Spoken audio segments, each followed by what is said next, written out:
মুর্শিদাবাদের মাটিতে বিজেপি নেতারা পা রাখলেই সাধারণ মানুষকে সঙ্গে নিয়ে ঘেরাও করে চলবে বিক্ষোভ।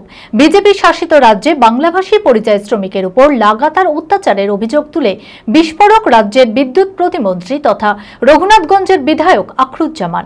বাংলার পরিযায়ী শ্রমিকদের উপর এই ধরনের নির্যাতন বন্ধের দাবি তুলেই রাজ্য রাজনীতিতে ফের উত্তাপ ছড়ালো বিদ্যুৎ প্রতিমন্ত্রীর এই মন্তব্য। ভারতবর্ষ যেখানে সাম্য এবং ঐক্যের বার্তা বহন করে সেখানে দাঁড়িয়ে এই ধরনের ঘটনা বরদাস্ত করা যাবে না বলে সাফ বার্তা বিদ্যুৎ প্রতিমন্ত্রীর। মানসিক স্বাস্থ্যের জন্য সবার আগে যে নামটি মনে ভেসে ওঠে, সুস্থ মনের ঠিকানা মনোবীক্ষণ। যোগাযোগ নাম্বার 7477799513। পরিযায়ীদের হেনস্থা ইস্যুতে বিস্ফোরক রাজ্যের বিদ্যুৎ প্রতিমন্ত্রী তথা রঘুনাথগঞ্জের বিধায়ক আখরুজ্জামান। বিহার, ওড়িশা, দিল্লি সহ বিজেপি শাসিত রাজ্যে বাংলাভাষী শ্রমিক ও শিল্পীদের ওপর লাগাতার নির্যাতনের ছবি উঠে এসেছে। ইতিমধ্যে বিহারের গয়া থেকে গৃহবন্দী 9 জন শ্রমিককে তিনি উদ্ধার করেছেন। মোট 146 জন পরিযায়ী শ্রমিককে গত 15 দিনে ফিরিয়ে এনেছেন প্রতিমন্ত্রী আখরুজ্জামান। দরজা ধাক্কা মেরে বার করলো, বললো কি যে আধার কার্ড নিয়ে আসো, ভেরিফাই করবো। তারপর আধার কার্ড ভেরিফাই তো কিছু হলো না, আমাদের গাড়িতে উঠে চলে গেলো। উঠে নিয়ে যাওয়ার পরে একটা হোস্টেলের ভিতরে রাখেন। 180 জন ছিলাম টোটাল। কারণটা কিছু কি আমরা বাংলা কথা বলছি, আমরা বাংলাদেশ আমাদের আধার কার্ড দেখাচ্ছে, বলছে যে আধার কার্ড কোনো আলাদা নেই। সমস্যা স্যার, আমরা বাংলা কথা বলি বলে বাংলাদেশে। কোথায় ছিলেন, কাজ করছেন? বিহারে স্যার। ওরা আমরা বাংলা কথা বলি বলে, লুঙ্গি পড়ি বলে আমরা ওখানে বাংলাদেশি। গয়া থেকে ফেরা শ্রমিকদের অভিযোগ, দীর্ঘ কয়েক বছর কাজ করার পরেও একদিন হঠাৎ রাতের অন্ধকারে পুলিশ এসে দরজা ধাক্কা দেয়। দরজা খুললে তারা বাংলাদেশি অপবাদ দিয়ে মোবাইল কেড়ে নিয়ে থানায় 180 জনকে বন্দি করে রাখে। এই ঘটনার পর তারা অন্য একজনের মোবাইল ব্যবহার করে পরিবার ও মন্ত্রী আখরুজ্জামানের সঙ্গে যোগাযোগ করা হলে তাদের ফিরিয়ে আনার ব্যবস্থা করা হয়। তো আমরা মোটামুটি 12টা সাড়ে 12টার সময় আমরা ঘুমিয়েছিলাম। পুলিশ এসে দরজায় বাড়ি মেরে আমরাকে ওঠার পরে আমরাকে বলে কি যে তোমাদের আধার কার্ড কী করবো, তারপর তোমরাকে ছেড়ে দেবো। তারপর নিয়ে গেল রোডে দেখলাম যে গাড়ি আছে, বললো গাড়িতে ওঠা।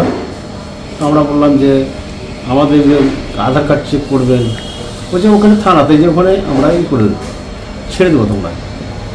তারপর নিয়ে যে একটা হোস্টেল ছিল, হ্যাঁ, তো ওর ভিতরে আমরাকে ঢুকিয়ে দিয়ে ওখানে আধার কার্ড চেক করলো। আমরা মেম্বার সাহেবকে ফোন করে বলার পরে এইসব কাজগুলো ঠিক করলাম। ঠিক করার পর তো আমাকে যাই হোক রাখলো, 4 দিন রাখার পরে আমাকে। এই বিষয়ে বিদ্যুৎ প্রতিমন্ত্রী আখরুজ্জামানের অভিযোগ, এই নির্যাতন শুধু শারীরিক নয়, মানসিকও। লুঙ্গি পরা বাঙালিদের বাংলাদেশি বলে চিহ্নিত করে অপমান করা হচ্ছে। মন্ত্রী আরও বলেন, শুভেন্দু অধিকারী বা শ্রমিক ভট্টাচার্যের মতো কোনো বিজেপি নেতা মুর্শিদাবাদে পা রাখলে জনগণকে নিয়ে তাদের ঘেরাও করা হবে যতক্ষণ না কেন্দ্রীয় নেতৃত্ব সুনির্দিষ্ট আশ্বাস দেয়। মন্ত্রীর এই বিস্ফোরক মন্তব্যে ফের উত্তাপ ছড়ালো রাজ্য রাজনীতিতে।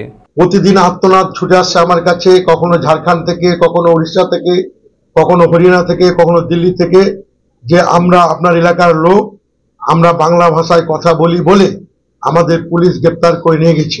আমি আমার এলাকায় প্রায় এখন অব্দি 130 জন এরকম শ্রমিক ভাইদের, শিল্পীদের আমি তাদের ফিরিয়ে আনার ব্যবস্থা করতে পেরেছি। বিহার থেকে এরকমই তারা চক্রান্তের শিকার হয়েছিল। আমি এখানকার আমাদের রাজ্য প্রশাসন, আমি নিজে ব্যক্তিগত উদ্যোগ নিয়ে তাদের ফিরিয়ে এনেছি। এবং তারা যখন কালকে আমার বাড়িতে এসে তাদের আত্মনাদের কথা বললো যে কিভাবে তাদের প্রতি পুলিশ হয়রানি করেছে, বাংলা ভাষায় কথা বলা এবং লুঙ্গি পরা বাঙালি বলে, আমি ভাষাটা ইউজ করি, লুঙ্গি পরা বাঙালি বলে তাদেরকে বলছে যে তোমরা লুঙ্গি পরা বাঙালি, তোমরা বাঙালি হতে পারো না, তোমরা পাশের রাষ্ট্র বাংলাদেশ চলে যাও। এবং তাদেরকে আমি যদি ঠিক টাইমে টেক আপ না করতাম তাহলে এদেরকে পুশব্যাক করে বাংলাদেশ পাঠানো হতো। তো এই ধরনের কাজ আমরা যুক্তরাষ্ট্রীয় কাঠামোতে বসবাস করব, আর বিজেপি ডবল ইঞ্জিন সরকার বাঙালিকে হয়রানি করবে। এ হয়রানি যেমন আমরা মানব না। আমাদের রাজ্যের মুখ্যমন্ত্রী এই ব্যাপারে তৎপর হয়েছেন। কেন্দ্রের যে ডবল ইঞ্জিন সরকার রয়েছে বিভিন্ন রাজ্যে, তাদের দৃষ্টি আকর্ষণ করব। এবং এর পরেও যদি বাঙালিদের প্রতি হয়রানি হয়, আমি দায়িত্বহীন ভাষায় বলছি যে রাজ্য নেতৃত্ব শুভেন্দু অধিকারী সহ শ্রমিক ভট্টাচার্য যারাই আমার মুর্শিদাবাদের মাটিতে পা দিবে, তাদেরকে এই সমস্ত মানুষদের, এলাকার মানুষকে একত্র করে তাদের ঘেরাও করব যতক্ষণ না তারা কেন্দ্রীয় কোনো নেতৃত্ব তাদের মানে সরকারি নেতৃত্ব স্বরাষ্ট্রমন্ত্রী বা এই ধরনের লোক এসে যতক্ষণ না মানুষের কাছে ক্ষমা চেয়ে যাবে তাদের কিন্তু আমরা ছাড়বো না, এটা আমরা দৃঢ় প্রতিজ্ঞা। তো আজকে এই হয়রানি বন্ধ করতে হবে, এটাই আমাদের আবেদন। নমস্কার, আমার নাম ডক্টর দেবাদিত্য পাল, আমি এমডি ফিজিশিয়ান। তো আমি যতটা সুগার, বিপি, থাইরয়েড এই রকমের পেশেন্ট আমাদের ঘরে ঘরে এখন ঢুকে পড়েছে, এই পেশেন্টসগুলো দেখি তো প্রত্যেকটা পেশেন্টের প্রায় হয় কি আমাদের আইজিটা বেশি থাকে, ফ্লুটা বেশি থাকে।